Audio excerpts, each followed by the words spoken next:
boys and girls. Today our learning target is I can tell an author's purpose for writing something. When I say author's purpose, I mean the reason that the author wrote whatever they wrote. For example, if I wrote a grocery shopping list, my purpose is to remember what stuff I need to buy at the grocery store. It's my reason for doing it. So let's look at the reasons that authors write things, and then we'll look at an example of some writing to try and figure out what was the purpose for writing it. Let's get started. Now let's talk about author's purpose. Your purpose is your reason for doing something. And when authors write, they write for three main reasons. You can remember the three reasons by remembering pie. Delicious pie. Because the letters in pie, P-I-E, can stand for the three reasons. Authors might write to persuade, to inform, or to entertain. Let's break down what those words mean. I'll start with entertain because most of the books you've probably read are entertaining books. The word entertain means to make things fun for someone. If an author writes a book to entertain, they're writing the book so readers enjoy it. Most storybooks are to entertain because they're just something fun to read. Another kind of book that exists are books written to inform. Inform is like the beginning of the word information. That's another word for things that are true or facts. In a book that is written to inform, the author gives facts and information about a topic. The third kind of writing that that an author might do is to persuade. Persuade might be a new word for you. It has the same meaning as convince. It's when you try to make someone agree with you using your words. So you might try to persuade your family to let you have ice cream for breakfast. They might not agree, but you would use your words to try and get them to agree with you that that's a good idea. In a piece of writing that is written to persuade, the author tries to make readers agree or get them to do something. You could also write something to persuade. For example, if you thought that we should have 4 recesses every day, you might write a letter to Mr. Dickinson to persuade him that that's a good idea. So there's the 3 reasons that authors write. They write to persuade, to make someone agree or do something. They write to inform, to tell facts and information about a topic.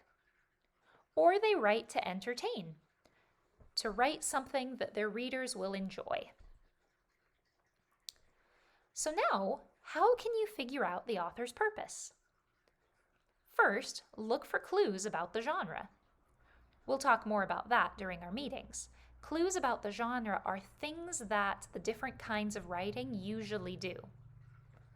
For example, in an entertaining story, a quick way to check is if you see drawings of animals wearing clothes, it's probably not an informational book, because animals acting like people is not true facts, generally.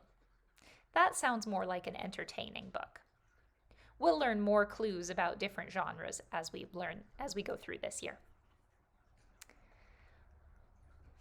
Another way to figure out the author's purpose is to ask questions about what you read and find answers. Books that have questions and answers can often fall into one of these kind of categories. Okay, so we're going to be reading and listening to a piece of writing in your My Book. Take your My Book and meet me on page 120 to read the piece of writing called What's the Matter?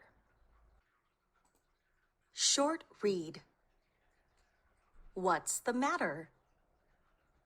Everything around you is made up of matter. There are 3 kinds of matter: solid, liquid, and gas. Look around for different kinds of matter right in your classroom. Use the Kinds of Matter section to figure out what kind of matter each thing is. Can you find all 3 kinds of matter? Which kind of matter did you find the most of? Here's the kinds of matter table. In this column, we have things that are solid. A solid's shape does not change. So some examples of solids are apples, a bike, or a bat. A liquid becomes the shape of the container that it's in. Here's some examples of liquids: juice, water, or soup. The third kind of matter is a gas. A gas does not have a shape. It fits in all the space in its container. Examples of gas are air, like what fills up an inflatable ball, or like we breathe. Or like we breathe. Another example of a gas is steam, or your breath. That's a gas too.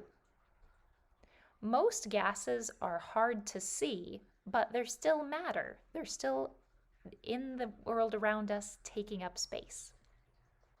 Now that we've finished reading What's the Matter, what kind of writing was it? What was the author's purpose?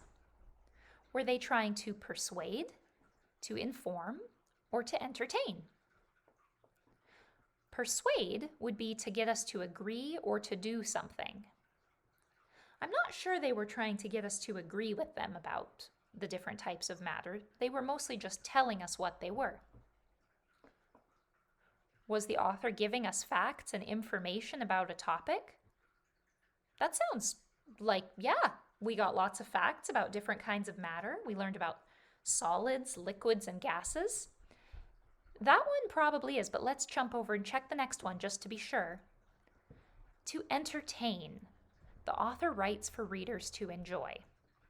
Now, it was entertaining, but when an author is writing to entertain, there's usually stories or jokes or things like that.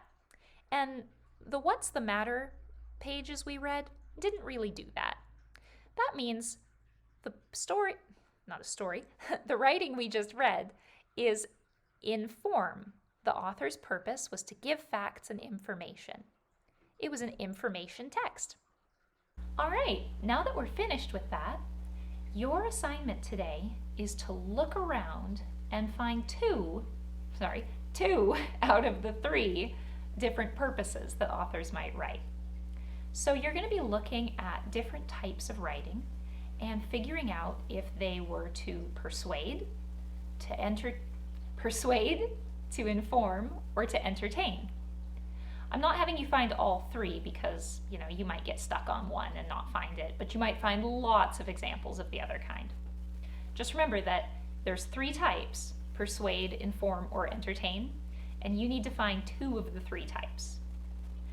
You can think about looking for different kinds of writing, like looking at books in your house, looking at magazines or newspapers, looking at things that you and your family have written, any kind of writing, and then figure out what was its purpose. If you're having a hard time finding examples of writing at home, you could also look at online resources like Epic or things like that and figure out what was the author's purpose for writing those resources.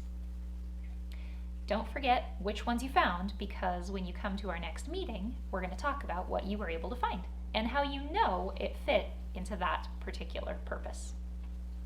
That's all for now. See you in the next video.